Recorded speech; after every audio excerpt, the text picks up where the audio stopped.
Welcome, everybody, to the forum that looks at the highs, the lows, the medians, and in between statistically as we bring you this analytically based recap on the biggest pay-per-views and PLEs across the professional wrestling landscape as we file away the forbidden door and also close the book on Night of Champions as we welcome you into this edition, double feature of Predictions League Breakdown. So welcome, everybody, once again into the statistical conversation.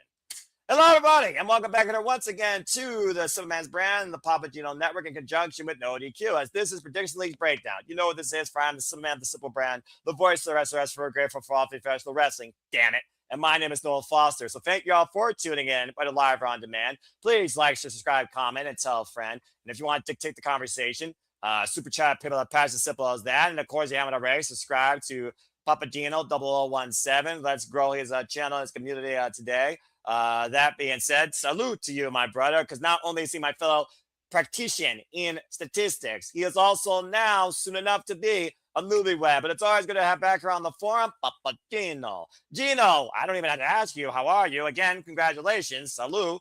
How are you feeling following this weekend with everything that has ensued? Yeah, usually I'm enraged, but today I am engaged. So we are looking forward to that. Shout out to everybody watching on Noah's channel, my channel. And for the first time, a first of many, we are streaming live on the Boss Man Aaron Riff's channel. Shout out to everybody over there.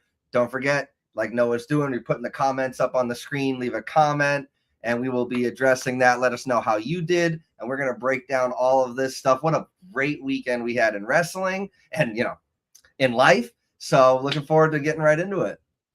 Yeah, about to say, while the Midwest right now is scorching, the wrestling business right now is sizzling with a ton of inaccurate statistical conduct, some would say. But yeah, I'm looking at very excited to do this video as always. And shout out to Dave Scheffler, one of the Florida horsemen of No DQ. Good to see him in the chat as always. And Vinny, thank you for tuning in. Vinny's that dude. Shout out to Vinny. I've seen Vinny before in the chats in No DQ review. He's good people. And again, as you see right there you go, folks, you didn't know. But yeah, we've had two major shows amongst four other overall shows across the big three with TNA, NXT, despite it's not my NXT, so damn happy for Kendall Gray. But of course, we're focusing here on AEW and WWE, as of course that is our primary predictions league. So without further ado, let's get right into it. We'll go ahead and kick things off with maybe the lesser part of the conversation, despite the fact it took place later in the weekend. Then again, this Wednesday will mark the fallout, as we know one man has called his shot. So let's go ahead and open up one more time before we close it shut and lock the key. AEW Forbidden Door. And with the AEW shows, gotta make it fitting. So let's go ahead and take a look at the AEW breakdown for the All Elite team of No DQ. And Gino, you scored perfectly. Primarily, it was Dave Scheffler. Great job. Gino, me, Matthew, as well as Steve-O and TJS. They got a perfect 9 out of 9. For those that don't know, I literally book, score, and track all the predictions league adjustments to the predicting for No DQ. That's a league for WWE PLEs, AEW pay-per-views, TNA pay-per-views and specials, as well as NXT PLEs and specials. 4 different leagues. So if you ever want to be a part of them or just want to take part in a show that you're really invested in, find me on Foster 9016 or find odq.com on the social medias. They fill out the form and you're part of the conversation and you're participants. As simple as that. But overall, I didn't think Forbidden Door was necessarily a complicated pay-per-view to predict as the breakdown goes. And we'll break this down even further for you folks in 3 parts. But I thought it was a really good show with great flow. And I think all the matches made sense in their results. So before we start breaking it down, Gino, any initial thoughts? Yeah. So right off the bat, it obviously has been a busy weekend. I'm out of town. You notice the different background, the lack of camera quality. Apologies in advance for that, but we're making it do with what we've got. And I wasn't able to watch any of the events that we're going to be discussing right now live, so I had to catch them up later. And I actually haven't even finished Raw yet. So it's I got some catching up to do, but the highlights and the stuff that I did see. Obviously I got it perfect, so you don't have to watch the show to know that we did that. So I look forward to getting into my first ever perfect score with AEW. And, from what I've seen, it was a great event, and they're following up from arguably the best pay-per-view event of the entire year with them. So, you really have to have a good follow-up, a sequel, if you will. So yeah, let's get right into it, Noah. All right, so why don't we go ahead and break this down into three easy parts, and we'll start with the definition of Forbidden Door, which is inter-promotional showcase confident competition. As CMLL, Stardom, and New Japan Pro Wrestling all took place under the same roof in San Jose, California. Shout out to Alistair Kiefer and my friend Shannon Chanel that were there live. Hope they had an incredible time. So here are the first three matches, and I figure we'll just some of the little bubble. We had, of course, the Young Bucks, El Sky Team, and Unbound Company, three different companies in triple threat open competition. Shota Umino and New Japan Pro Wrestling took on the Bastard Pac for the IWGP Global Heavyweight Championship. And of course, what many called a dream match, one of the first matches that was literally showcased here in the definition of the man that's been at every Forbidden Door since inception. Zack Sabre Jr. took on Kenny Omega, where Kenny Omega says that you are the first step in my road to redemption. Yeah, I wonder what means to apply that. Overall, though, everyone did pretty well here, but some people went for the Bloody Tankers, and a couple people went for CMLL and New Japan, so I like the fact that all parties were represented here. I don't think anybody saw Shota Umino lose, if we're being perfectly honest, because he just won the dang time. He's about to go in the G1 Climax. But it does kind of feel like we're closing the book on his young boy Genesis underneath John Moxley as the initial Death Rider. So, again, Gino, not much more to say with these three matches. Figure I'd start with the easiest bit, and we continue the tier. You and I both got 3 for 3 here. Yes, sir. With the tag match, to me, and again, I'm not the most hardcore viewer of the product, and I'm certainly not no shade to it, but I'm certainly not caught up with New Japan and all that stuff and all the people, worldwide, the great wrestlers and all the things that they're doing. So for me, it was I kind of just went with my gut. I filled this thing out in had to be under a minute. I was I'm just gonna go with my heart. You were like, you sent it and I just did it. Well, we'll get into why I felt the need to do that as we address the Night of Champions show, but stay tuned for that. So Young Bucks, to me, they're still on their, I don't want to say come up because they're they've already come up, but they're still on their reascension from all the horrid nonsense of EVP stuff. They caught a few L's earlier on in the year. But for me, the Young Bucks, they're just, everybody knows they're one of the best tag teams in the world. So I was just going to continue to pick them just because it feels like that's how I would book it. So, it wasn't really much more thought into that other than, these two guys are, you just got to keep rolling with them, in my opinion.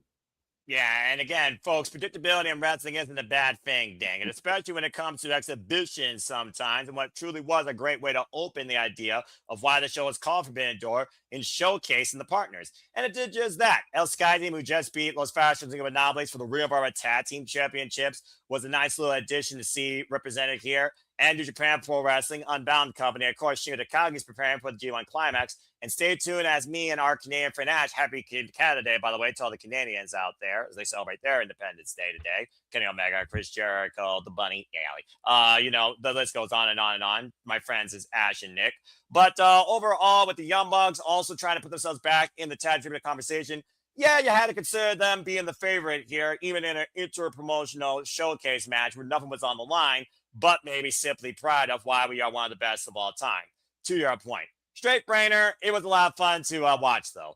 Shota Umino, like I said, the young roughneck is still trying to figure himself out in the second chapter, where at one point, Ufai was trying to be John Moxley, Death Rider's young boy. Now he's trying to be the ace of New Japan, and he got even christened in victory with the belt being strapped around its waist by the president of New Japan Pro Wrestling, the now retired Hiroshi Tanahashi. This was a fun exhibition again, and I look forward to seeing Shota Umino continue to feud with the Death Riders, now beating Claudio and Pac. Never faced John Moxley 1-1 since he became a Death Rider.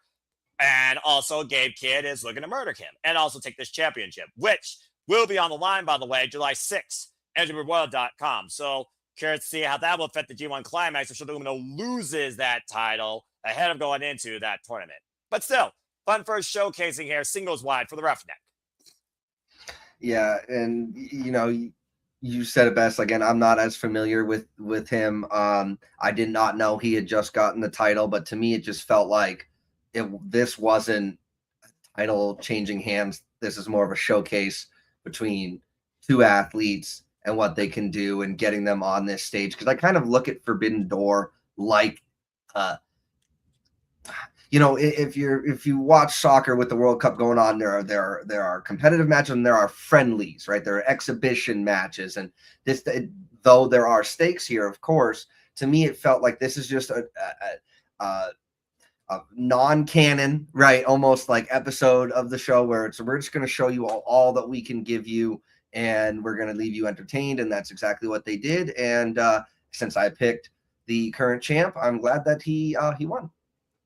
Well, that being said, while you may not be that familiar with New Japan Pro Wrestling, I know you're familiar with Kenny Omega when you look at the stock of his star power and his identity in AEW. And as far as he and Zack Sabre Jr. go, this would be their third singles encounter. They previously faced Sharon 200 times. The most recent one was back 8 years ago in G1 Climax 28, and Kenny Omega escaped with nearly losing his arm in the process. Similar outcome here, where he almost lost his arm, and the work over of Zack Sabre Jr.'s ribs, and Kenny Omega still fighting off diverticulitis was almost a one-armed man and ass-kicking contest against this vegan Hydra.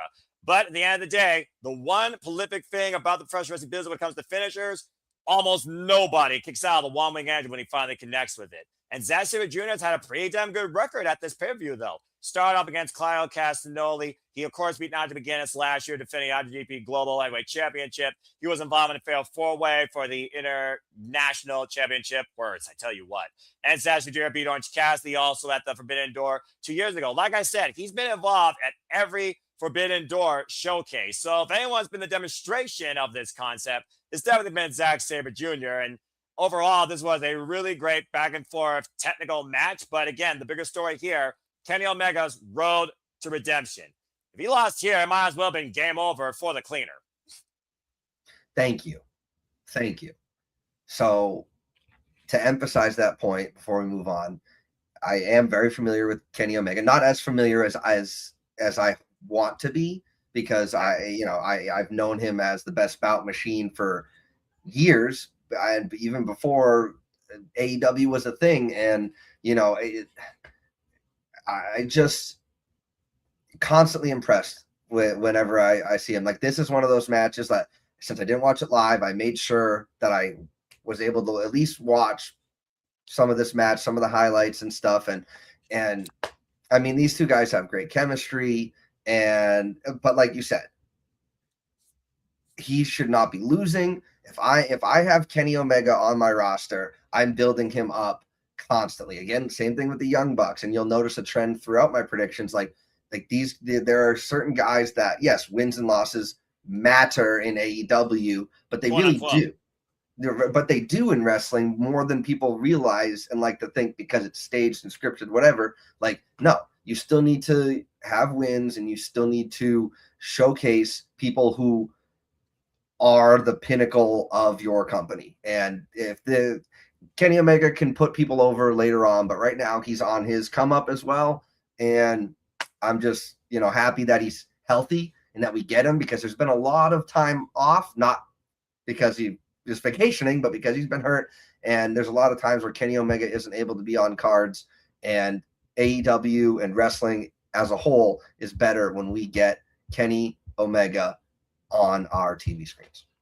Yeah, and of course, they're coming off that loss at AEW Dynasty against MJF for the AEW World Championship. And of course, that Double or Nothing was more of a buffer as he took place in the utter madness that was Chris Jericho's creation of Stadium Stampede. So this was definitely a nice bounce back for Kenny Omega. Zack Sabre Jr. called him out, and in a way, he kind of gave Kenny Omega that confidence to once again remind himself exactly who he is, how damn good he is. So I'm curious to see, how does this lead to redemption? First time pay-per-view in AEW history towards the end of the month in Montreal, Quebec, Canada, of all places. And overall, Zack Sabre Jr. continues to prove why he is one of a kind in his style, much like Kendall Graves, the modern-day Kurt Angle. Zack Sabre Jr. arguably the best technical wrestler on the planet, endorsed by the American Dragon, Bryan Danielson, who he beat in Osaka. So it was good to see Kenny Omega finally get a major win on pay-per-view this year, if I'm being perfectly honest, after such a long time.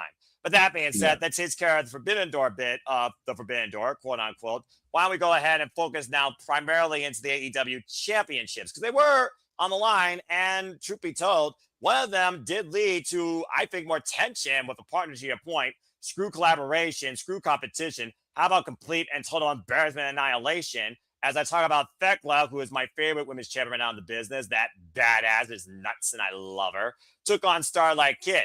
Thekla, of course, has been the AW Women's World Champion since beating Chris Statlander in a strap match and outlasting the likes of Hikaru Shida, Alex Windsor, Mina Shirakawa, Jamie Hayter, all in her illustrious run, and has really come into her own on the American scene since arriving at AEW after being fired by the promoter of the promotion that her challenger represented. That also was somebody she never beat. So in a way, it foiled not only Thekla's history in Stardom and honestly brought her strong style back where I thought she was tested the strongest, but it also further added to that tension that we could see more Stardom representation in the Forbidden Door, if not Thekla going after them. I thought it was a very game competitive championship match, though, and literally desecrating Starlight Kid by taking her mask off and rubbing it in the face of the president. Yeah, I'm waiting for Stardom to get their own revenge versus redemption, but sounds like Thekla is going to be going all in. And honestly, looking at the AW Women's roster with a lapse of a timeless wonder, this is honestly the best woman right now to spearhead that division based on AEW's identity and the absolute aggression of her championship run, with assistance to possibly add Triangle of Madness being along for the shenanigans. What did you think about this? Well, this is the part of the show where I thought potentially titles could change hands. It's, like you said, it's more in-house AEW versus AEW for the AEW titles and things like that. So that was on my mind a little bit. Starlight Kid's got more to prove, unfortunately. And I just feel like there's, like you said, Thekla's your favorite women's champ. And I'm not going to argue with you on that at all because, there's no need to. But I just was thinking Thekla, it still just feels like it's her time to have the title, put on great matches, and really, like you said, without Toni Storm, like you really need to be building up like a pinnacle female wrestler for your company. And talk more about that later because we will. We absolutely will. Holy hell. Yeah. So I mean, not much more needs to be said. Still, they great wrestlers, had a great match, fun storytelling. Like again, those of you who don't watch AEW who are here waiting for Night of Champions stuff, there is storytelling, and there's storytelling in and outside of the ring and through lines throughout all of these stories. So when you're paying attention, you're keeping your mind on that, you're able to enjoy it more. And this one was one of those things that just felt like it was not quite Starlight Kid's time. It was also her first time debuting in AEW since we've seen the likes of Micah and Asume, also from Stardom, evolve her Forbidden Door in AEW showcases. So for her first impression, I thought she had a tremendous showing for a young 10-year veteran of the game that is just over 20 years old. Yes, you heard me right, Gino. And as far as I'm concerned with the fact that, again, Thekla will stop at nothing to embarrass Stardom, it makes me believe there is going to be more crossover with Stardom and AEW where we might see this title defended in Stardom showcase.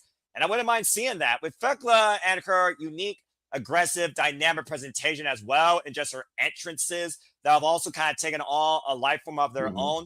She has it. She is the complete package for what an AEW defined Women's World Champion one of a kind is. And I've absolutely loved her run that's now a little over a bit of a year old. So again, kudos to her, kudos to Starlight Kid, kudos to this tension really adding into the match, and kudos to Thekla, by the way, winning this match clean, fair and square. No brass knuckles, no Triangle Madness coming to ringside, no Black Myth trying to come into play. This was probably her first real toughest adversary to date that she chose to be clean to send a message to Star, maybe prove something to herself. Now it's 1 and 2 in favor of Starlight Kid, but finally Thekla beat her. So again, kudos to the Toxic Spider. That being said, though, you want to talk about constants when it comes to Jon Moxley's mentality of professional wrestling, damn it. You got to kill this guy to take away the Continental Championship, Gino. You could probably run down the list of the roster and find a name maybe you think based on whatever fight you want to put forward. But kudos to Bandito, who called his shot and took it to the Death Rider for maybe close to 12 minutes. But I'll say it once, I'll say it again. As long as Jon Moxley's mentality is defined by what the Continental Championship means, he's not losing that title maybe until this year's tournament in December, in my opinion, which would be 1 year later since he won it.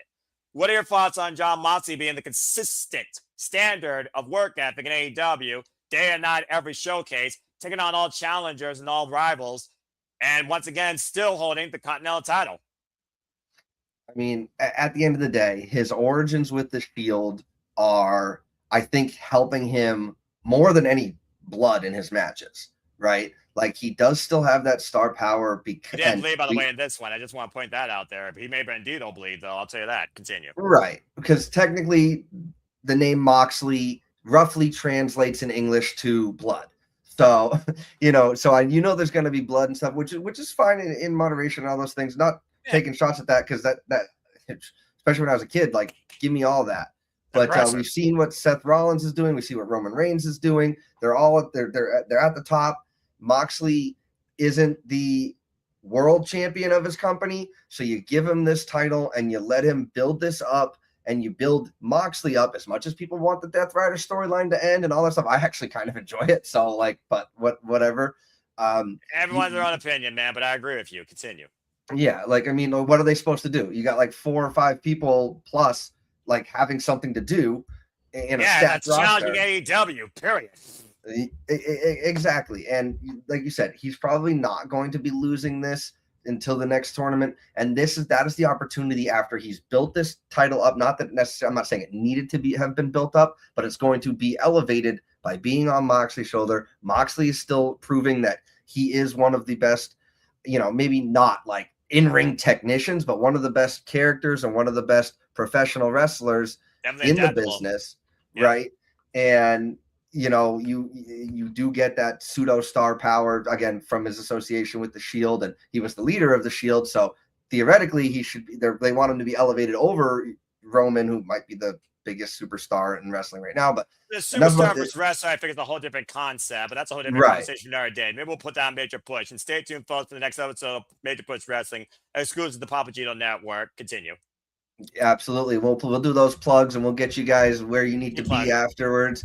But yeah, so Moxley is going to need to have this title, continue building it up, and when he eventually does drop it, that person that they choose to have him drop it to is going to be like elevated, skyrocketed. Like this is what you do. You use your best talent to make your championships mean something. Because I'm always of the mindset that the title doesn't make the man makes the title, right? And, we could go back and forth, if somebody disagrees, that's fine. Comment and we'll address it. But, exactly, this is something where he's going to build it up. And the next person that would have this title is going to be better and bigger for this. So to me, Jon Moxley was getting the pick. Like that might've been my quickest pick of the night.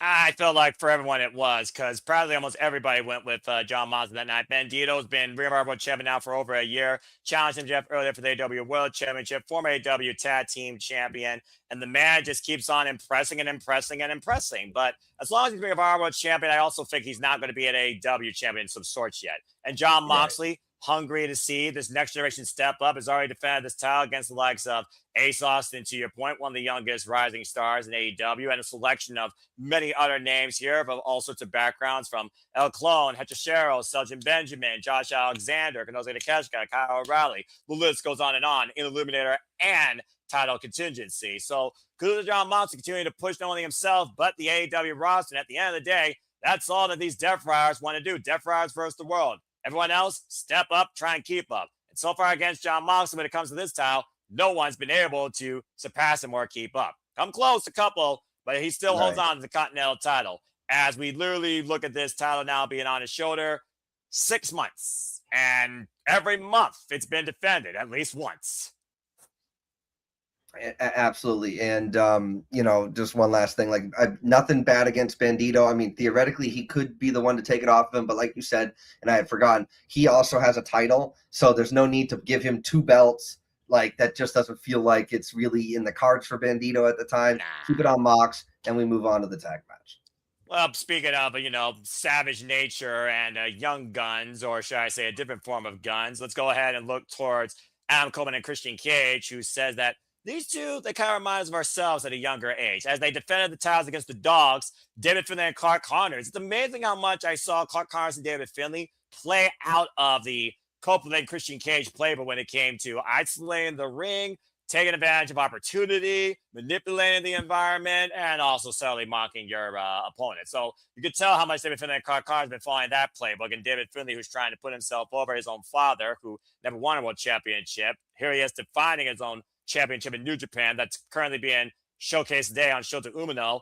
And Clark Connors and David Finlay are quite a tag team, despite the fact they don't have as much tag history as Clark and his former adversary. But I thought that they had pretty great cohesion with Cope and Cage. But again, first defense. Statistically, I don't usually see AEW titles being lost in their first defense. Darby Allin defended his title for 7 times in 40 days. Just saying, unprecedented. But what also was a nice wrinkle here was the story brought back when David Finlay became the Savage King, excommunicating the Switchblade only from Bullet Club and New Japan Pro Wrestling, and it finally bit him in the ass 2 years later, which I was laughing my butt off. But again, I didn't see Cope and Cage losing after their war with FTR at Double or Nothing. You talked about it before, defining a championship, reset a division.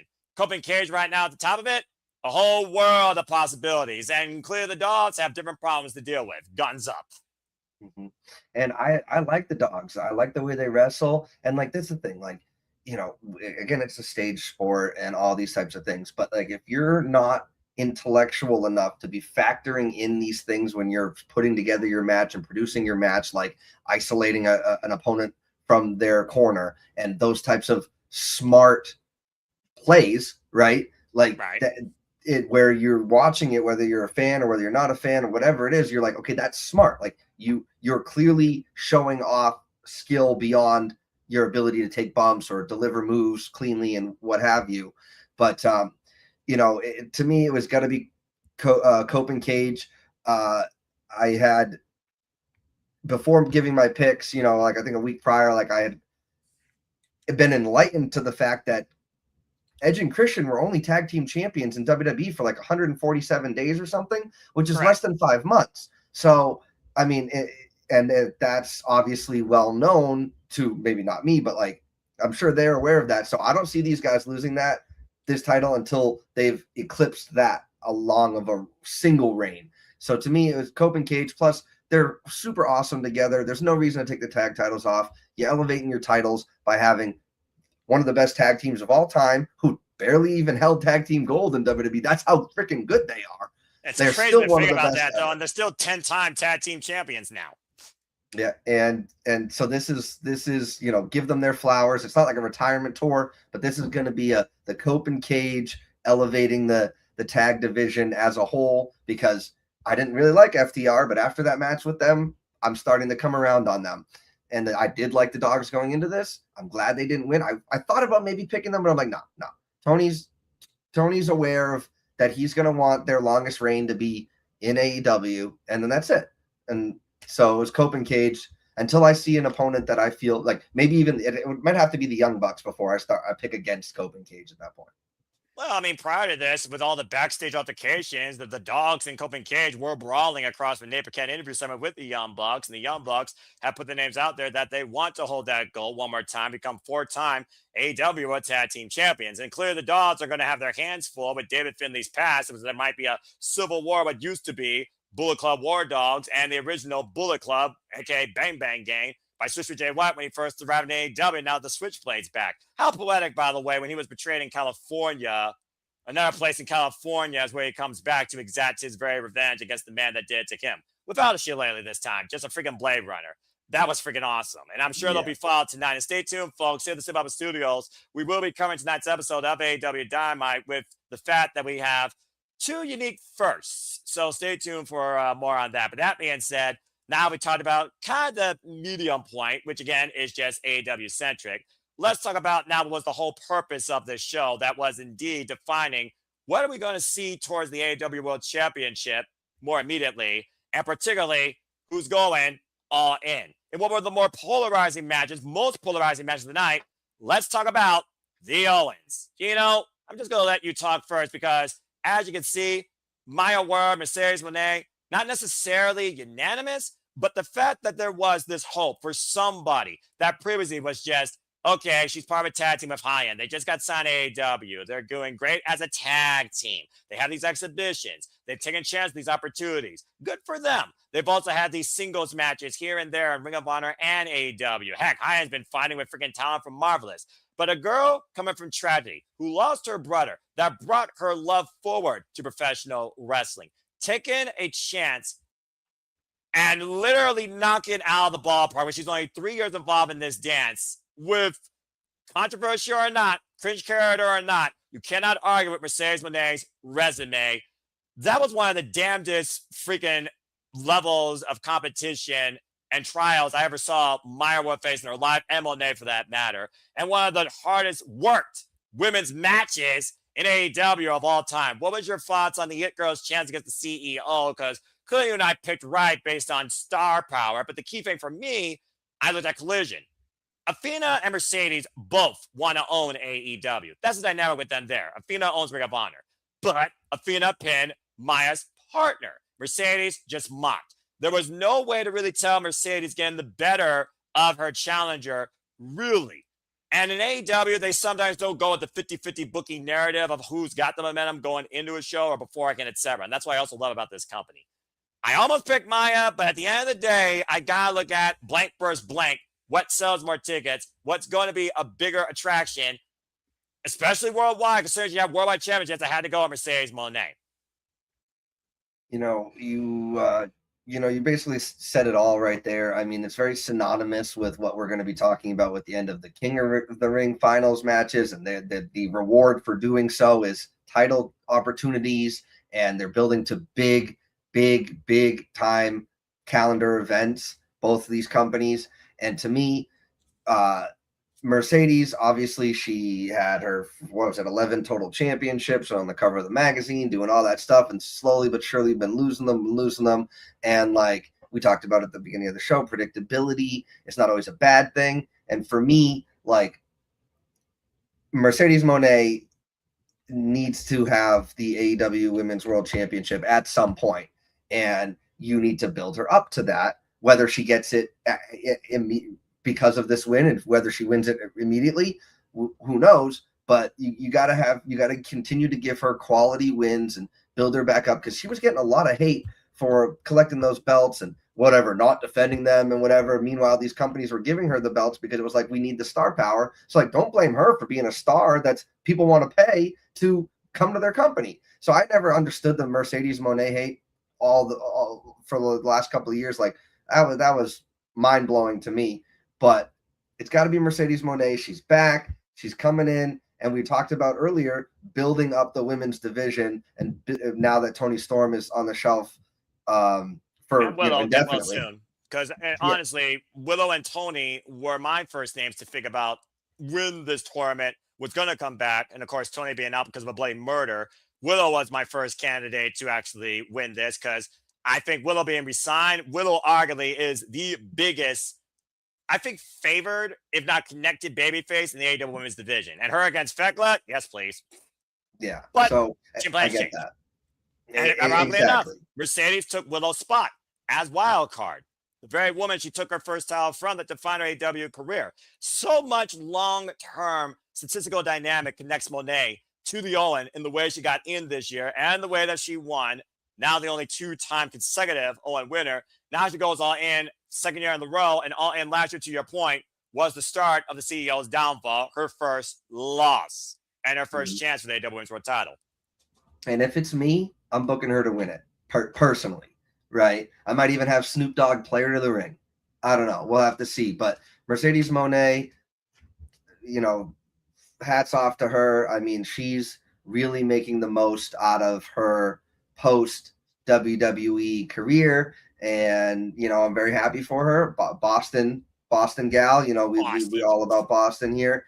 So we're gonna give her flowers for that. But yeah, it's just nothing against Maya, but this is Mercedes' match to have won. But to your point, Maya was defined as a star that night, literally taking on Mercedes Moné and taking her that deep to her limits, to the point the audience, it was almost 50-50 chance where they really thought Maya could do it. So the fact that Maya, who again is literally just starting in this business, 3 years, folks, and has already gotten wins over Athena, who barely anybody's beating her, let's be honest here, and going this deep with many call Mercedes Moné one of the leaders of the AEW Women's Division. That builds credit towards the potential. And the wrestling business should be about potential, defining the future. Hello, Kendall Gray. WWE don't fuck her up. So literally, I was very happy to see how this went, but I was also extremely happy to see how well Maya World was presented. This was definitely a star-making performance for her, and we'll see how Monet's road goes to All In. And if she goes bankrupt or finally hits the Japan, defines her legacy. But still, incredible match. That being said, I don't know which way to go with this match because, one, I did not think you could build a ring of hell and make it work. Two, I'm not sure how many different stories I got Don Callis family grudges and implosions, where at the heart of it was just an AEW Champion opportunity with two long-running rivals of this company. And three, I honestly can't remember the last time I saw this much fun inside a steel cage match where there was no escape, and I freaking loved it. In what was called Death's Door, the first ever, in my recollection, circular, not freaking hexagonal, not square with cheap door tactics or pissant walls. Circular steel cage. Everything except the proverbial kitchen sink, including a small explosion off the top and a jet fell kamikaze style through tables, happened in this match. And the escalated stories was absolutely ridiculous, but they all made sense, and I also called it. And at the end of the day, this is about Mark Briscoe and MJF, where the record with these two now stands 1-1. And to think, Mark Briscoe was MJF's undoing last year at All Out before he went on hiatus to find the devil again and build his world at World's End for those that fought AEW as long as I have. So that being said, you and I, we both called this. I mean, they had to do the Mark Briscoe thing because what MJF has done since regaining the AEW Championship, let alone coming back to AEW, since more than last year, he's been redefining or closing the book on all his rivals and also giving opportunities to those that may have necessarily embarrassed him, but also got the better of it for it. You look at what he's done this year with Brody King, with Ben, with Darby Allin for that matter. These two have been in AEW since day one, double up in 2019. Closing the book on Mark Briscoe, the only way you have to close it is for MJF to finally beat Mark. And the key thing here is Jay Driller. Because MJF has never kicked out of the Jay Driller. And why he was not pinned, the person that was pinned, Jake Doyle, he got pinned via Jay Driller. And that's going to be the story tonight on AEW Dynamite, which, again, I will be calm. But Mark's team had to win. There's too many storylines going against the Don Callis family, including Andrade betraying them. That was brilliant. And we got to see Mark and MJF close the book on their rivalry so we can really see what's on the road to someone else's redemption and where the devil goes all in. What was your thoughts on this? I know you saw highlights, and of course, Aaron has spoken about this steel cage match. So, and again, 12-man in a steel cage. How do you make it work as a cooldown? You do this type of crazy nonsense. It's only AEW can. Right. And I was, not a lot needs to be said, but I do want to address that this match is essentially AEW showing you what AEW does. Exactly. Like it's got a mix of everything, the cool stipulations, I don't want to say unusual, but the fresh kind of ideas and the situations. Like it's not like when your ideas involve a Nintendo system and tangerines and Leo Rush in a duffel bag, you still might be right in your thoughts, Gino. I'm just saying. And so like in that spot with Darby on the thumbtacks with his face, like that's like crazy. He's so lucky he body didn't get drop 360 style. That's beyond nuts. And I'm almost wondering if he like let the guy know that he was going to land face first, because obviously it just looked like a back body drop, but no.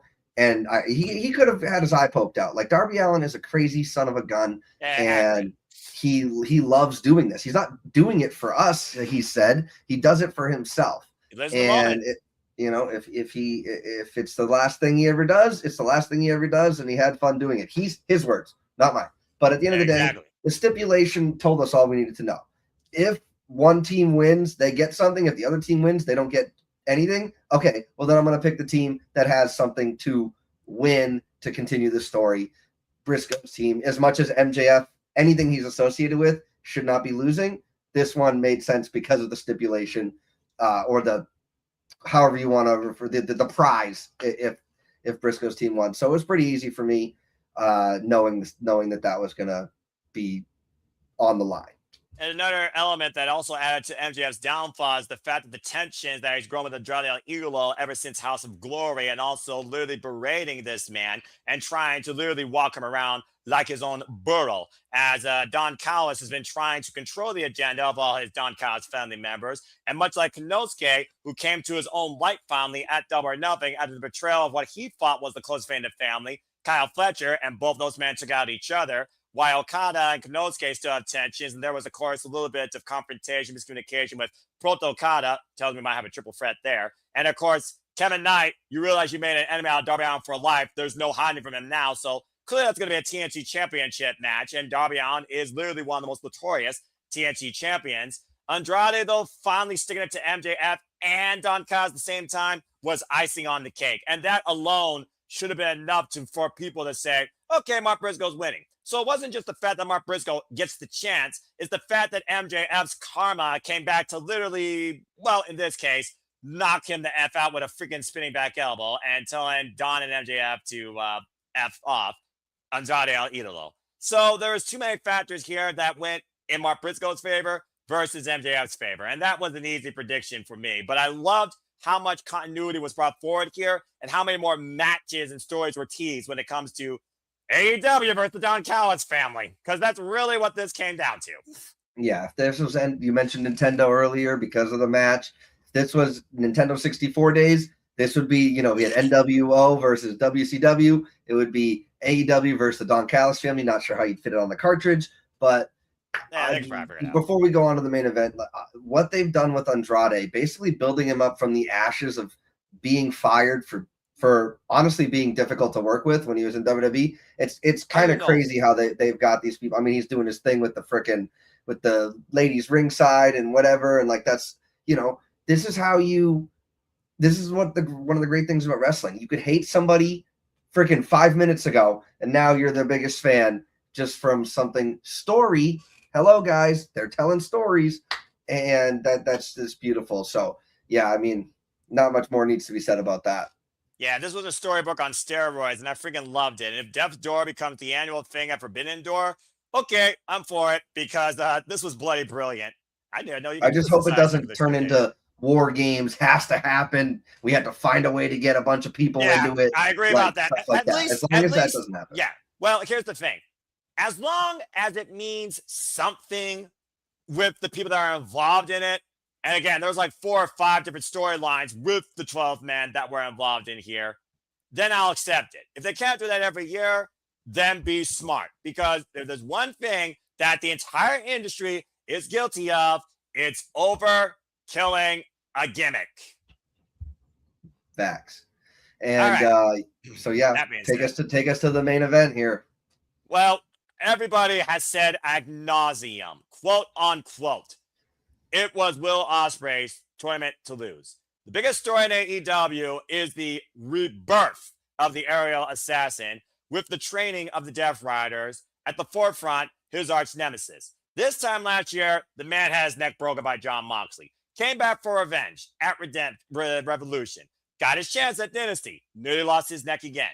Tried to fight on to prove that he still could go as hard as he can. And Mark Davis nearly killed him. Jon Moxley, the Death Riders, offered him an olive branch. Almost like a Hannibal Lecter. Hello, Clarice. As Jon Moxley spoke words to Will Ospreay, you want your revenge? Go for it. But your body will give out. But this, you probably trained this, and you will last a lifetime.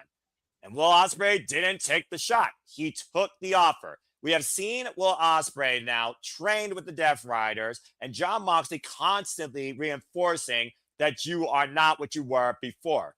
You may be more dangerous, but you're also more focused. Words can't hurt you unless you let them. Swerve trying to give the idea of you change. These two men going from last year protecting AEW, saving AEW, to wanting to define AEW their own way, and a 10-year, decade-long history that Ospreay has never gotten the better of Swerve Strickland. It was almost like literally I would put my life on the line for this, and that's what this came down to. If it wasn't for that Death Rider influence, there may have been a chance that Swerve Strickland could have beaten Will Ospreay again, and I think that was the Achilles. But the bottom line is this. The story of AEW this year is Will Ospreay. Does he become the AEW World Champion, or does it never happen? You can't pull a Cody 1 year later with the bruv under these situations, in my opinion. it's got to be Ospreay's time this year. And the only way you're going to push that forward narrative-wise and finally break the statistics with Swerve and Ospreay is for Ospreay to get the win on Sunday night. And thankfully he did. But damn, you had to go that far, you two crazy nothing fuckers? Good Lord. I mean, at this point, staple guns, syringes, Swerve Strickland nothing he's going to do is going to surprise me at this point, and not in a bad way.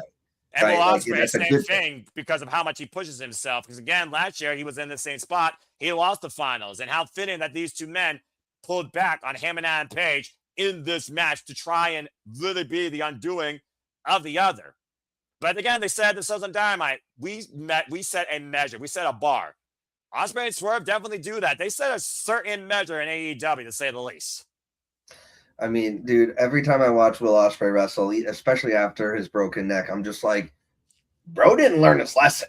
But I'm here for it because, boy, is he exciting to watch. Like, he genuinely looks like he's trying to prove that he can break his neck and actually not have it be broken. So it's just like, he's a psycho in the best way possible. That's absolutely accurate. And I love Swerve Strickland. I'm not the biggest fan of his new song, but I get it. Whatever. It's not a new song anymore, but it's not his Swerve When I Drive song, which is... Well, again, there's the song tribute, of course, to an artist that worked with him, that Rip is no longer with us. And of course, being a mogul of multiple mediums, both wrestling and music, and channeling, of course, Supergirl promotions, while Ospreay was our brain. It was like Batman, Superman, but done right with the right result. Sorry, did I say that out loud? Continue. No, I mean, little sidebar. A movie called Batman vs. Superman doesn't make $1 billion. Everybody deserves to be fired because that's just crazy. So done right, you're absolutely right. The movie was not, but this match was. I like them both. And again, we're talking about pinnacles of your company. Like, you need them both to look strong, but Swerve's been a champion, I believe multi-time world champion. And AEW world champion, whose undoing was the Owen Hart Foundation tournament winner, Bryan Danielson, let you forget, at Wembley Stadium.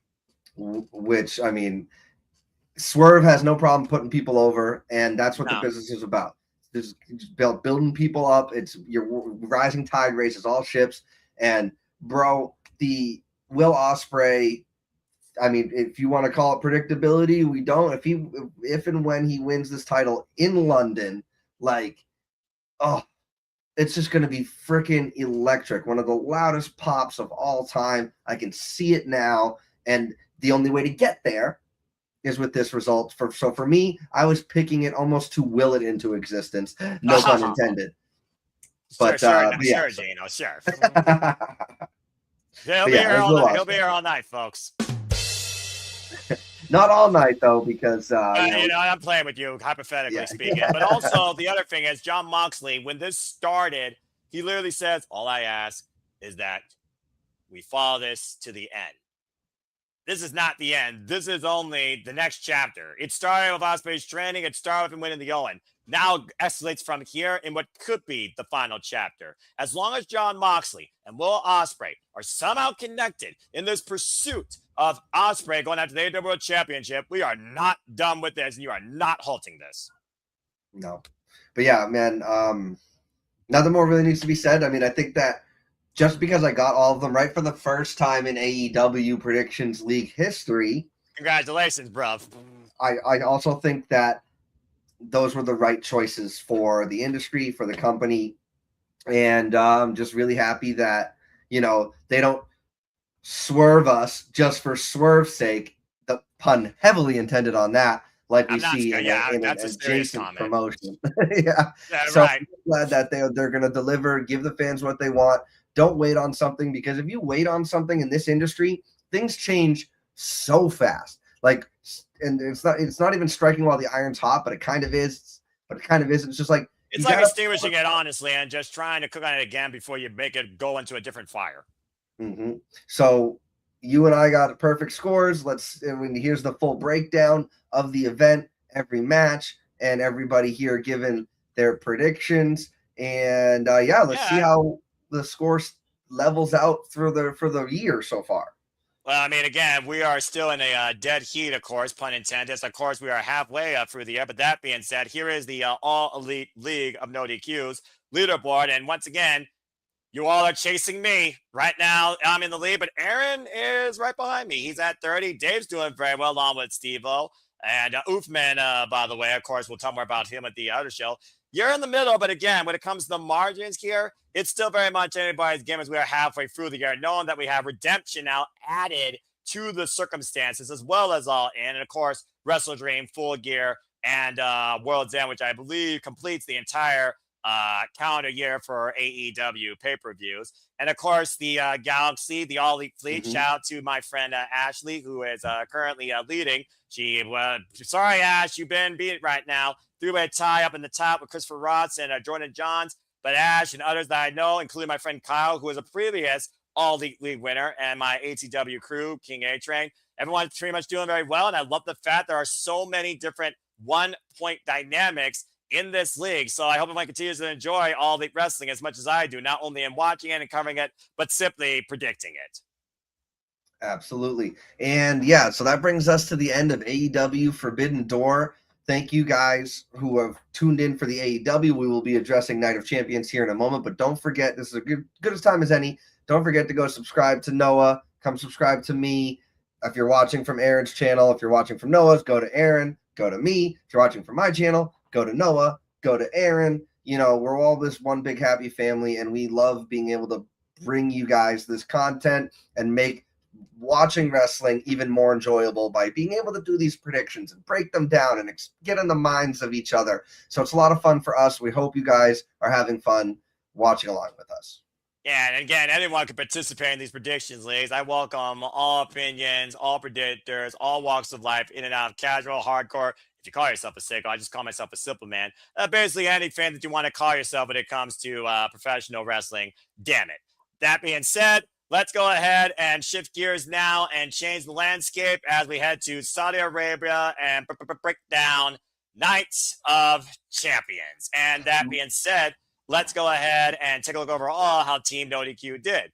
And this is where Uthman, Ken Crow, he was the only one to get a perfect score. Also, damn him. That being said, as you see, Gino, you were one behind me this time, unfortunately, bruv. But overall, though, I think that, again, you did rather well, as, of course, mostly 4s and 5s up and down the board, as you can see here. And, of course, Caitlin has been nipping on my heels as far as this league goes. And I think it's only fitting that, again, we split it right down the middle. We'll look at the most polarizing matches in the last bit, and we'll look at the other ones that, and let's be honest, they were predictable. It's international house show level. But that being said, before we break it down, Gino, your outlook on this?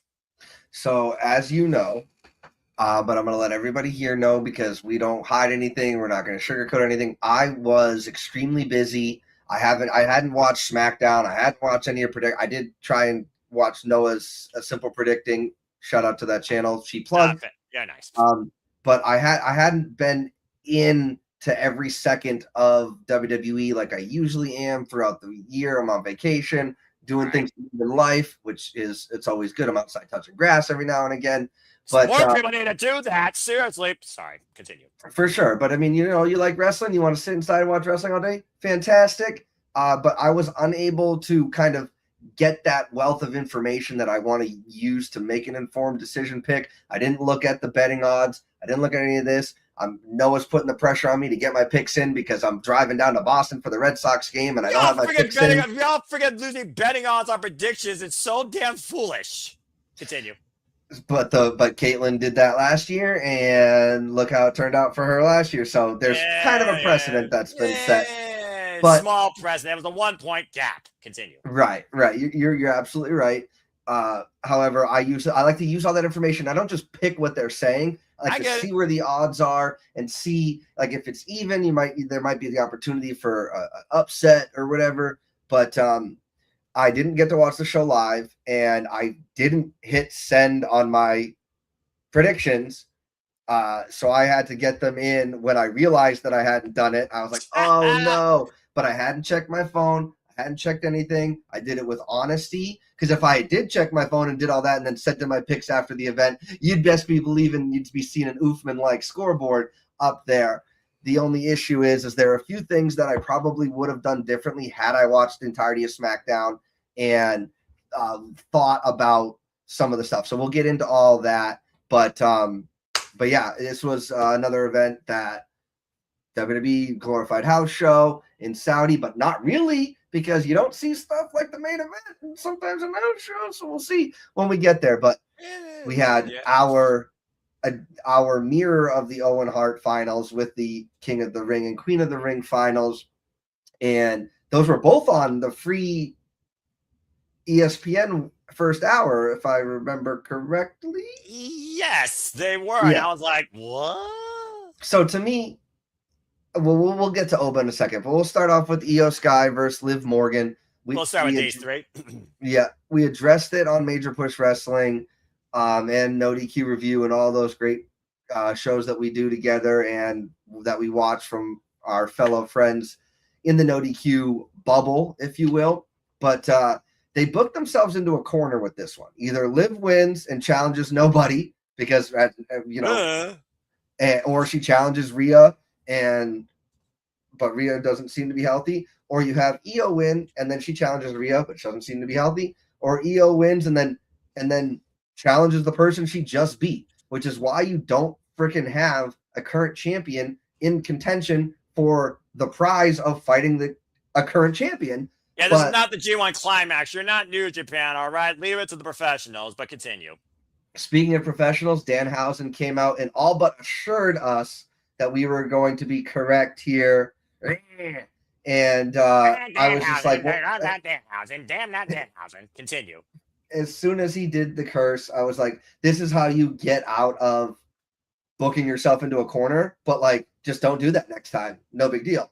But Io Sky, one of the best, if not, like an argument can be made, and I might even not argue back that she's the best women's wrestler in the world right now. Like, as much as I want to dislike her goofiness and dislike her attire and dislike finding reasons to dislike her, when she's wrestling between the ropes, between the bells, bro, like, when you make a believer out of me when I don't really enjoy wanting to watch you wrestle, like, that's how I know you're an absolute queen. And sure enough, Queen of the Ring, Io Sky, it should have been her, but I could have seen maybe you do Liv for the what was going to happen, but like, it had to be Io Sky, and it's kind of disappointing that it took being booked into a corner for this to happen. I would have loved for her to have beaten Charlotte maybe, and then she earns the queen title, whatever. I would have, all these different things, but Io Sky over Liv Morgan, pretty much a no-brainer. Sorry for the gentlemen and the ladies that might have guessed that incorrectly. Noah, what was your thought? Well, the fact that Io Sky and Charlotte Flair go all the way back to my NXT when Io Shirai, of course, is fighting Charlotte Flair for the NXT Women's Championship. I was looking forward to seeing Io and Charlotte Flair go one-on-one again. They actually have quite a mixed record of one-on-one encounters when it came to their history. In fact, I think Io and Charlotte Flair are both 1-1 against each other, and they could have picked that up from 2023. But again, hindsight's 2020. As far as Liv Morgan and Io Sky, they only faced each other one other time. It was an Elimination Chamber qualifying match, and Liv Morgan won that night. So basically, it was their second singles encounter on air. I don't count house shows. I'm sure they did some house show circuit stuff, but nobody does anything at house shows, folks. Let's just call it what it is, despite what these are. For me, though, it also came down to the fact she's already the fracking champion, and you have Roxanne or Raquel that could challenge her if you were willing to make a new superstar. At the end of the day, these tournaments are supposed to present opportunities for people to rise to become a king or queen and becoming a world champion in WWE that hasn't been there already. But when you're going by namesake and star power, it is what it is, primarily in what's been called the King of the Ring since friggin' Owen Hart and Brock Lesnar and Stone Cold Steve Austin. Nonetheless, though, I couldn't go against Io here. Now, here's the thing. I spent my time much more wisely, taking 10,000 steps, a little walk around my neighborhood, going to freaking Big B Coffee, having an Energizer drink with dragon fruit and lemonade, and just enjoying myself and breathing air. And meanwhile, I'm getting texts like, oh, that happened. Called it. Oh, that happened. Called it. Now, I wasn't aware of the Danhausen dynamic, but the bottom line, Liv Morgan, Saudi Arabia's been good for her. She first, of course, won the inaugural Crown Jewel Championship. She doesn't need anything else. Seriously. And Io Sky, if she lost here, what are they doing for our Monday Night Raw? But also, again, Io's always had Rhea's number. So to your point, they did put themselves into a corner. Because while you think Rhea might turn heel and finally get that win on Io, now you will never know. Because she decided to take on Liv Morgan for whatever reason. Maybe it's because Monday Night Raw doesn't have any other superstars. I haven't tried to build any other female superstars for this occasion, or the fact they're 1-1. But it is what it is. I have the clacker in my living room. Nonetheless, Io Sky had to win this tournament based on the circumstances we were faced. Liv Morgan didn't need it. It would just be a waste, and they might as well retired it. I had to go with Io. And the fact that Io, Genius of the Sky, recognized now for an incredible in-ring capability up there with Asuka, former World of Stardom champion, one of the daughters of Stardom, endorsed by Antonio Inoki, God rest his soul. I'm glad to see people are recognizing the in-ring capability of Io Sky, despite the fact she might have connected more with people just building a weird character doing this. But at least you are looking for her more than just that, so my respect to you. But Io had to win. I really wish, though, it was Charlotte Flair, because, again, I do still think that Charlotte Flair and Rhea Ripley is the biggest marquee money match you can book in WWE, and Liv Morgan needs to implode for Judgment Day, honestly. But it is what it is. Yeah, and just like we discussed with AEW earlier on in the show, you got to build up your divisions, and you got to do it the right way. Now, do I think Io Sky is the genius of the sky? No, I cringe every single time I hear that. She literally does one move from the sky, basically. I know maybe, Yes. you could argue 2 or 3 maybe, but like, she's not a genius of the sky. I mean, the man that gravity forgot is a genius of the sky. Oh, you mean the bastard, yeah, with the black arrow. I get what you're saying, but also she did far more in her time in Japan versus WWE, where they, Sure. But all I have is what's in front of me. She's not the genius of the sky, but she is absolutely a queen of the ring when she's in that ring. So by all means, give it to her. I just don't know how they're going to have this whole calling Charlotte the queen, right? Bow down, all hail the queen. I mean, you're not really the queen anymore because somebody else has the moniker. She's the one who put it on her head, actually, Io did. So, and Oba didn't. We'll get to that in a second. But oh boy, I feel like this was hers to lose. Now, last thing before we move on, Liv is not lost in Saudi.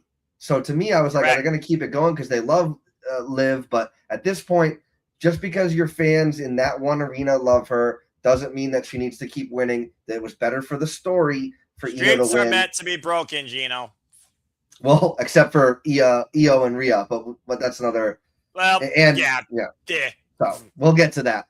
But yeah, the next match, another women's match with huge stakes, was Tiffany Stratton, the current United States champion, versus Jade Cargill, which I do believe if Rhea Ripley was healthy, this would have been Rhea Ripley versus Jade Cargill in a title 3 in a row against that.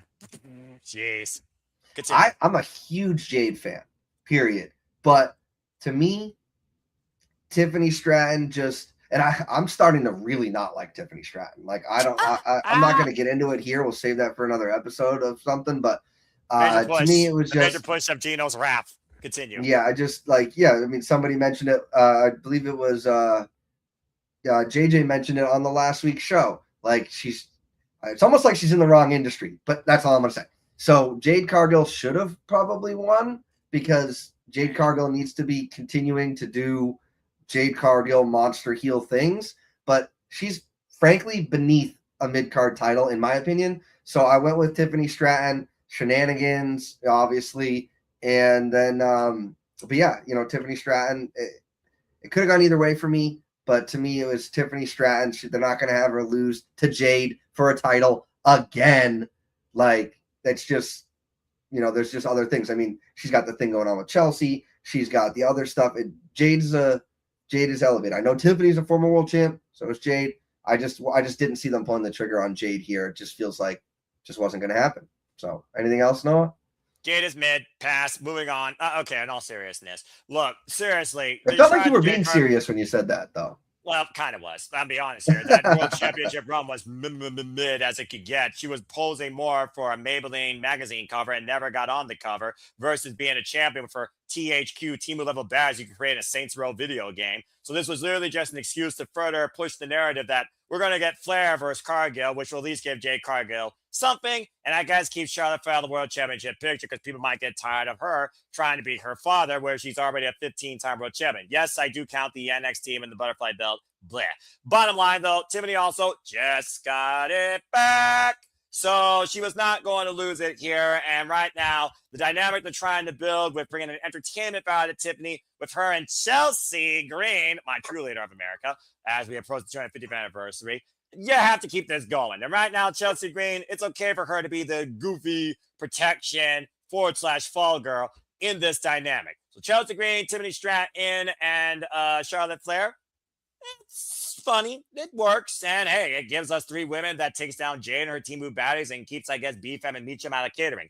How the heck that's happened, though, is beyond me, but that's a whole different conversation. You're not taking the strap off Tiffany this soon. It's as simple as that. And it's definitely not going back to Jade. Absolutely. And they're helping build their division by giving people who are throwaway catering seat fillers to actually having something to do. And I mean, it's still hard to be fair because they can't even, walk over their own 2 shoes. Right. For sure.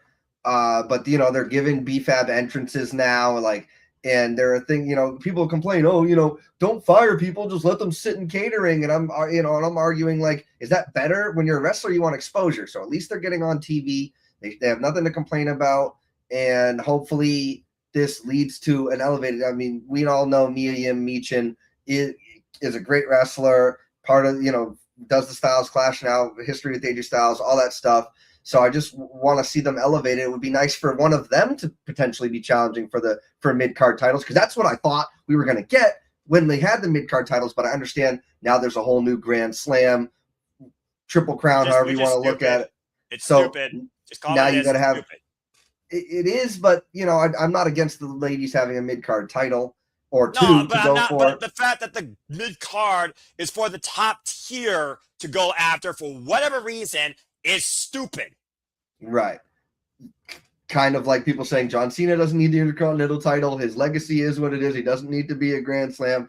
But then, boy, I love to see that. And we love those records and those history things. So we'll see. It's a moment, I get it. It's a moment, but there's moments and then there's momentum. You could have all the moments you want in WWE, but they're fleeting. Momentum to actually try and build a new superstar could be forever telling who could actually lead somewhere forward in WWE. And right now, BFAB and Meecham ain't that conversation. Chelsea Green on entry value alone has double the stock of those 2 100%. put together and should be a freaking world champion at this point, if not Money in the Bank holder. That would be fantastic. So we will be addressing that as we get closer to, if they ever give us Money in the Bank, because they keep pushing that thing back like freaking November Survivor Series, Money in the Bank. Yeah, they keep pushing it back like a freaking offsides penalty. It's crazy. But with that said, a good reference. We have Mr. Whoop That Trick. What?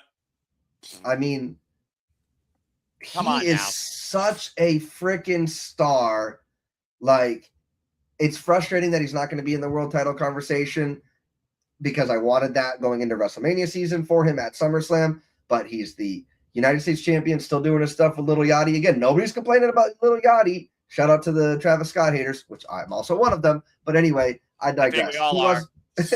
He was not losing this title to Ricky Saints, even though Ricky Saints is doing well. A lot of people think that he's not, or that he just doesn't have I don't know what the hate on Ricky Saints is. I like his compare him to a cheaper version of The Rock. There are worse comparisons that you could be made to, in my humble opinion. So, yeah. And so, but I didn't see them pulling the trigger on this. It would have just been fine to have Carmelo in the match and give us something that we want to see. We're probably getting it at SummerSlam, but yeah, Ricky Saints. I'm forgetting. I have his 2 names in my head, and I'm trying to make sure I'm not saying his old name. But I like him Ricky a lot. Starks, Ricky Saints, I love it.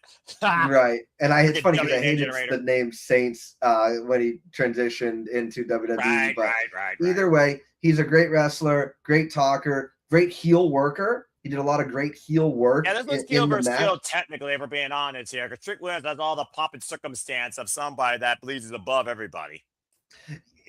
You're very right, and usually we call those people tweeners, but it very much feels like he's playing the role of a bad guy, but the people love him. Just like nobody wants to boo Trick Williams. They want to hear his music, his big ass name coming across the Titantron, and they want to chant that all night long, even though it frankly does get a little, monotonous, tiresome and repetitive when you're in the audience, like I was at Backlash. But yeah, Trick Williams wasn't losing this. Noah, you obviously saw the same thing I saw.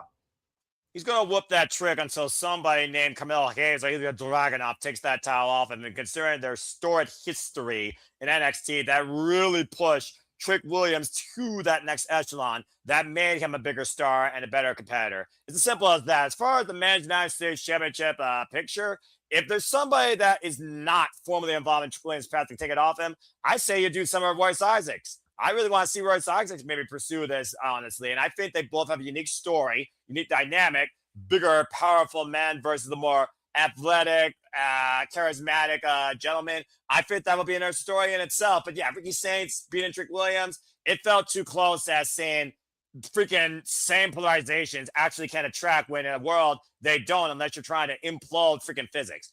Ricky Saints wasn't losing this, especially with the fact that Lil Yachty played so much in developing the tension with these two men. He wasn't losing. Right. I think you mean Trick wasn't going to lose. You said Ricky Saints, but we won't hit you with the B word. Trick Williams, Ricky Saints wasn't winning is basically what I was saying. But it's odd, though, because he beat Obafemi. As much as I would love to forget that ever happened, because it should have never, they already forget about it. They don't follow continuity in NXT. But then they put it right back on Oba and then had him drop it the way he should have lost it because they realized that they made a mistake. But they're trying to build up Ricky Saints, which I get. So, like, there was a little shovel against Cody when he first arrived. I mean, you got a lot to do to dig him out of that hole. You're absolutely right. But there was a small part of me that was like, maybe they're going to give it to him and then elevate Trick. But with Money in the Bank not happening right now, it's got to be Trick going into SummerSlam. Maybe he loses it and elevates himself.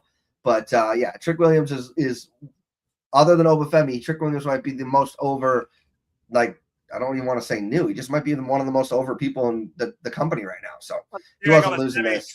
Considering Obafemi and the Trick Williams and freaking Jim and Evans all came at the same time and they defined WrestleMania weekend last year. I think your analysis, though, is pretty still spot on, Gino. But nonetheless, like I said, those three matches, again, based on the way they booked the Queen of the Ring and based on those two mid-championship matches for the United States title, not the Intercontinental title, despite the fact we're in that country, halfway across the world, hello, it is what it is. That literally felt like house show half.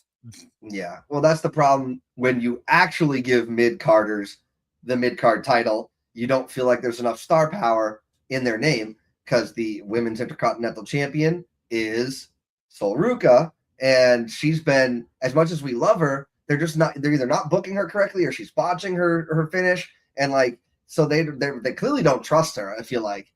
And then the same thing with, I believe is it Penta with the Intercontinental Championship? It is Penta still, correct. Yeah. So you can trust Penta. Take that to the bank. But the people holding those titles wasn't in the cards, literally wasn't on the card. But it wasn't in the cards for them to be on this event. I fully expect to see both of those individuals featured in a decently high-key match come SummerSlam. But yeah, in Night of Champions, we only have a few champions. And then you have the idea that you didn't have an Intercontinental in the Intercontinental show. But, we're asking a lot of a company that almost their hashtag for the year has been, doesn't make sense. With that being said, or the fans are stupid. With that being said, segue. Here's the most polarizing matches of the entire weekend. So, Gino, where you want to start? Let's just start right at the beginning. Everybody who's hating on Jey Uso needs to at me or miss me with that, because y'all must have never been at the crowd when Jey Uso's music hits. I got my lovely fiance here, and when the Usman comes out, She's just walking through the house because she can hear it on the thing. She's yeeting. We love it. We having a blast. That's hilarious.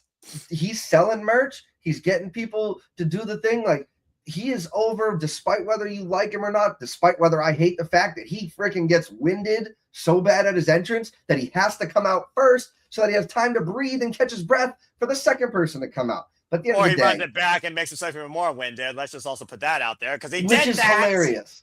But I love it, and the crowd loves it. And you know, at the end of the day, this is entertainment. If that's There's not a time and place entertaining to you, do that, Gino. This is for the freaking world championship opportunity here. Come on, man. You gotta You're get right. serious sometimes. You're right. The time and place to run it back is obviously during the Royal Rumble and during a War Games match. Duh. Those are the times to do it, right? Bloody hell. Just messing with you. But you're also accurate. Come on, Jay. Jeez. He's got the rocket strapped to him, and we were all nervous. I know I was, especially when they had Brock Lesnar beat him when for no reason. And then everybody's like, well, Brock's going to come back and cost him. I was like, no, he's not. He's not flying to Saudi Arabia. They're not going to pay Brock Lesnar the money that it cost him to appear on a show to go to a country. I told you, Aaron. I told you. He doesn't freaking, for the best of my knowledge, he doesn't even get on planes. If it's not near that, like, Canada-America border, you're probably not seeing Brock Lesnar. You're certainly not going to see him go to a country that I don't believe he's ever even, I think he has been to. But either way. He has been there before. Yeah. In the matches we don't talk about, and also against Cody right. Rhodes. That's why I threw that away from my brain, like I wish I could do with Ricky Saints beating Obafemi. But Obafemi had to win this match.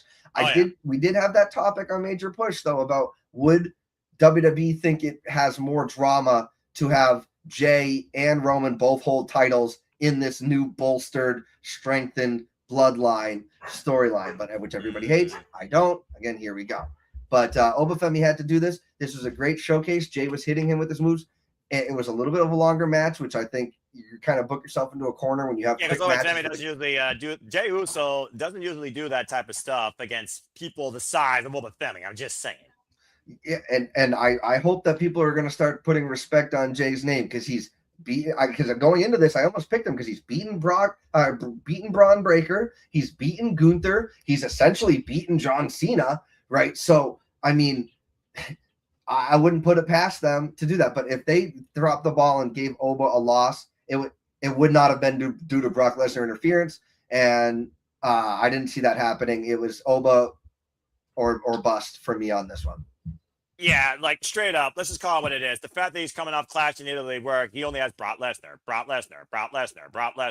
on his mind, more times you can say his name than Beetlejuice or Bloody Mary and a Bloody Mirror. It had to go to Obafemi here for a ruler to become king. Seemed very poetic in namesake. Jey Uso, he's always going to be a piece of the conversation. He's always going to be a merch mover. But they tried the Jey Uso experiment with the World Championship, and it just didn't work. It didn't go great. So he got his comfort back in the mid-card where he was the tag team champion. And he's a mid-card character in the bloodline. It just works for him. We're right now these tensions with Jay and LA Knight, or freaking Jacob Fatu's now the new right-hand man to the tribal chief. And Jay, who never faced Cody for the undisputed WWE Championship.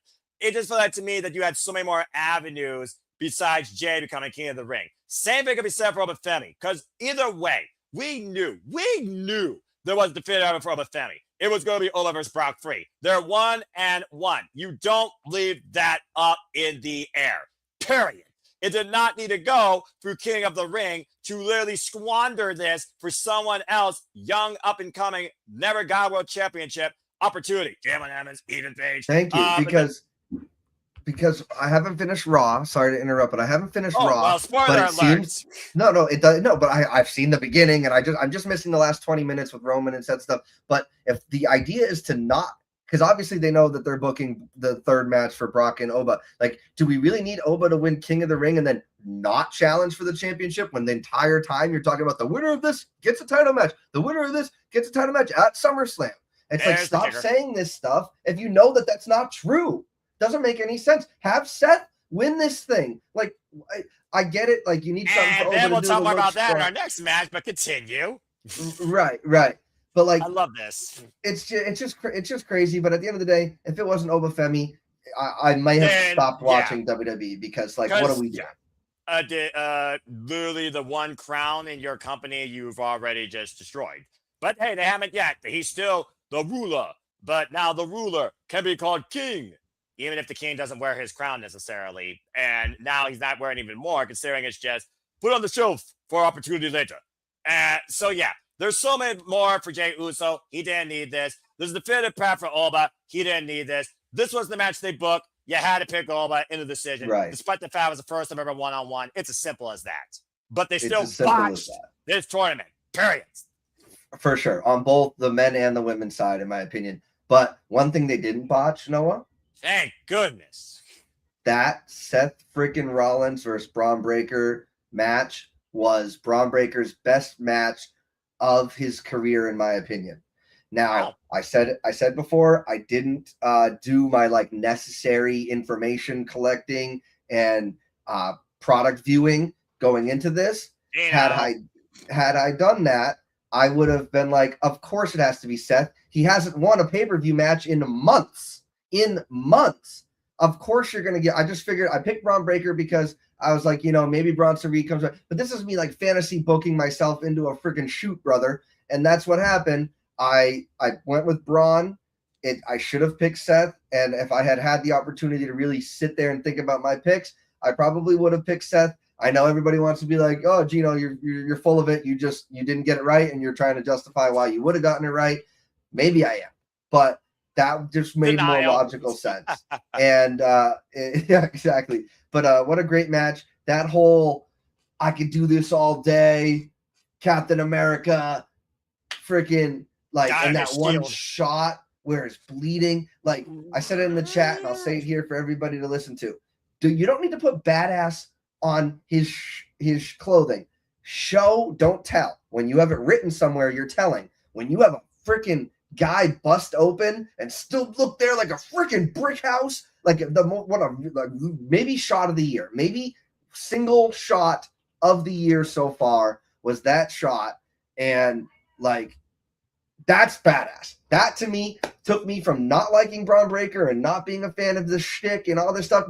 Now he's a badass in my mind. I mean, he always was, but like, don't tell me, show me. This was that Becky Lynch defining moment. I bet if they wanted to switch it up, they would have, but they had to go with Seth here because of what's gonna happen later down the line here. You need to build Seth up for that Roman match incoming. But yeah, I mean, what a great match. And I mean, this is one of those things where like the penultimate match of the AEW Forbidden Door, like this is what it can be great about WWE when they do things right. No shenanigans, just two guys with a bunch of weapons beating the hell out of each other because they don't like each other and they have history. Noah, what is your thought? Because you did pick Seth. It had to be the end of the vision. Seth needed to turn his creation into a vapor. The architect needed to destroy what he created. You could not go any deeper, any further with this, in my opinion, with how long this has been. And usually when it comes to cage-based stipulations, I consider those end games. And to your point, the pride of both these men, the fact it was one-on-one, the environment that was set. And at one point, they just wanted to escape like, this is enough. But they still definitively settled it in the ring, and Braun, with everything he had left, still tried to keep fighting when Seth kept on saying in this whole narrative, you're not ready. Braun maybe on the cusp of being ready after this, but it just wasn't his time. And at the end of the day, if I wanted my narrative for Seth Rollins that I called, by the way, to be pushed forward, maybe not in the way I expected, but it is what it is, he had to win. The vision is dead. It is nothing but a vapor. It is a bunch of oddities and Braun Breaker and Logan Paul, but he's injured. So the bottom line, Seth had to move away from this. And Braun, if he's going to try and rebuild himself, needs to move away from this as well. Braun and Seth have defined each other since Braun arrived last year in April. And again, the record right now, literally with these two men, is 1-1. This was the settler. I couldn't figure a better way for this to have ended with Seth Rollins and Braun Breaker. And I had to call Seth being the winner here. Come on now. Because in most of these feuds where he's the villain, he loses. He's the babyface here. He's the guy literally facing the world on his own with the time that he has left and what his body can handle. Give him one last coup. This was it. Seth had to win. Yeah. And I just hope that they use this to continue to build up Braun. Like, usually I like the person who's going to be going to build this future to win. That's kind of where my head was at with the Braun Breaker thing. But then I realized, oh my God, Seth hasn't won at all. Like he has to win this one. I mean, he's the one-on-one, but like he had to win this since one. Crown Jewel when he first got injured after being Cody. Right. And so he had to get a win somewhere down the line. Sucks that it had to be against Braun Breaker, but that's storytelling, that's wrestling. Somebody's got to win, somebody's got to lose. It can't just always be screwy finishes like Cody Rhodes and Gunther the past couple of months. Segue. So with that being said, we had our main event of the evening. And I'm going to echo the sentiments from what I just said about the Braun Breaker Seth Rollins decision that I picked. If I had the time to look at this and really think it through, I could see myself picking Sammy, because we all think that we all knew he was going to win the championship. We all knew he was going to win it in Saudi, but we all thought we don't know anything. We all thought it was as obvious as the sky is blue that it was going to win at Saudi Mania because of his culture. Right. And then this happened. Continue. Right. And then I thought, you know what? They need something bigger for WrestleMania. They can winning at WrestleMania or a WrestleMania match with Sami Zayn in like a main event, even though I know the tag title main event, night one, if we can call that main event, but like it just didn't feel like TKO would be booking Sami that high on a WrestleMania card. Right. But so now that they got him thrust into this match with Gunther and Cody Rhodes, I was like, obviously he's there for the crowd pop and whatever, but I'm like, oh my goodness, it's his 10th time trying to go for the title.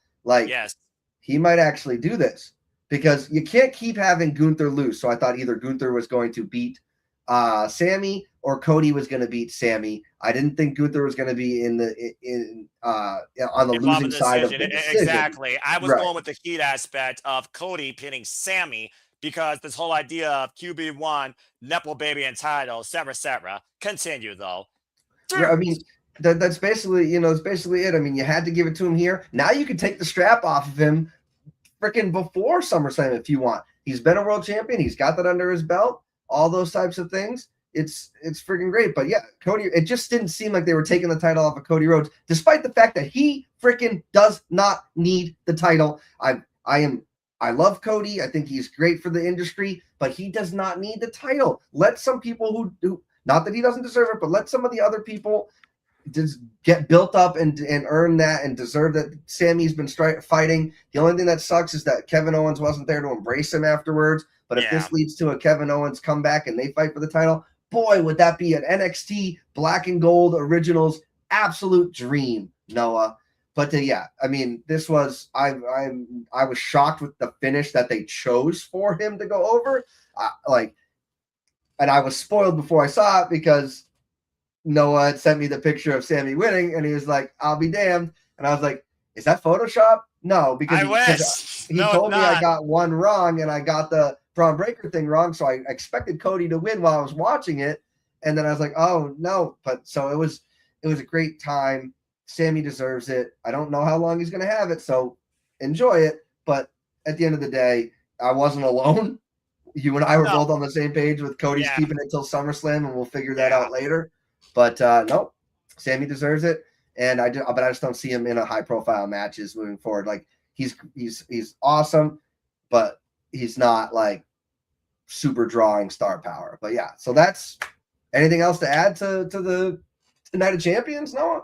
I mean, again, he could add the line to his resume forevermore. At one point, he was the undisputed WWE champion. At the end of the day, this title, no matter what you want to say about it, is the defining symbol of this company and of this business, no matter how controversial or questionable you want to make of it. The fact of the matter that 2 people picked Sami Zayn and 3 others overall out of 45 picked Sami Zayn was, I thought, people being drunk. I just could not buy into it, because much to your point, with Cody and Sammy having so much tension over this year about the system is against me, backstage segments, humility, subtleness, jealousy, blah, blah, blah. It felt like Cody and Sammy was building to a one-on-one where Cody was possibly going to be the villain in this. And truth be told, we're in Saudi Arabia. Cody not necessarily was the crowd favorite outside his music, which people basically follow robotically. And nonetheless, though, Sami Zayn, who again is a man of the culture, I just couldn't believe they finally pulled the trigger with him here,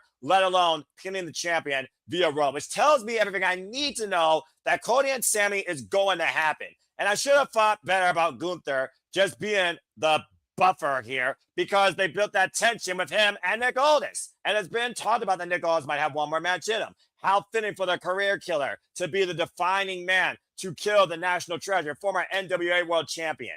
In hindsight, I guess I should have picked Sammy, but I just didn't see them doing it in what I felt was a glorified international house show. And they made me eat crow.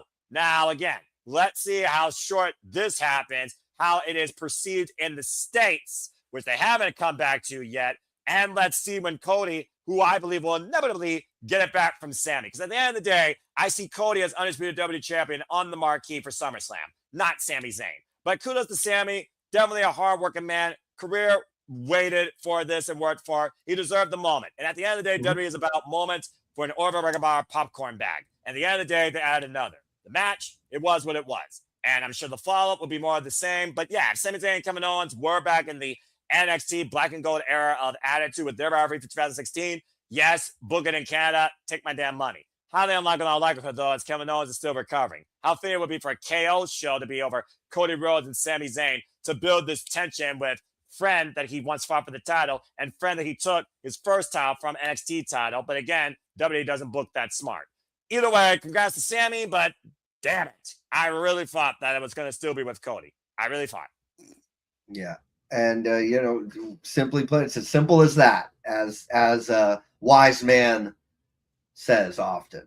Well, I tried. So anyway, let's look at how it was all right. Like I said, house show. A lot of these fans are house shows, but a house show with a few stakes, though. Like the Sammy winning is obviously on house show, yeah, and then the king and queen of the ring. But again, execution is key. The execution was more fickle than a plate of spaghetti, but nonetheless, all right. I love it. I'm just saying. All right.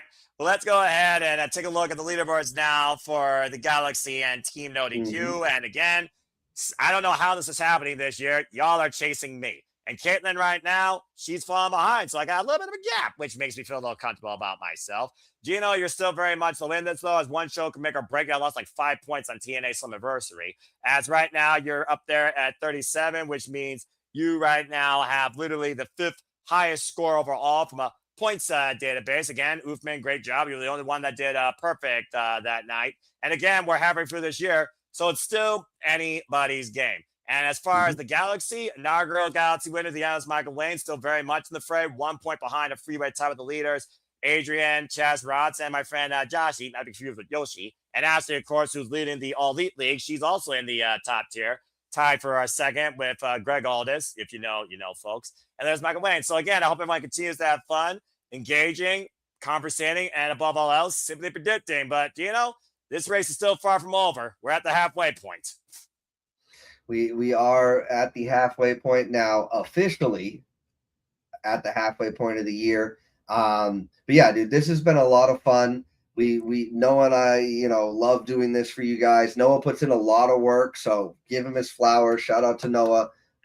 He likes to act like this is easy to do, and I'm sure it is for him, but it's still effort, and he's getting it done, and I respect the hell out of you for that, man. And it's always a pleasure to do these videos. And shout out to everybody watching on Aaron Rift, the leader, the founder of No DQ.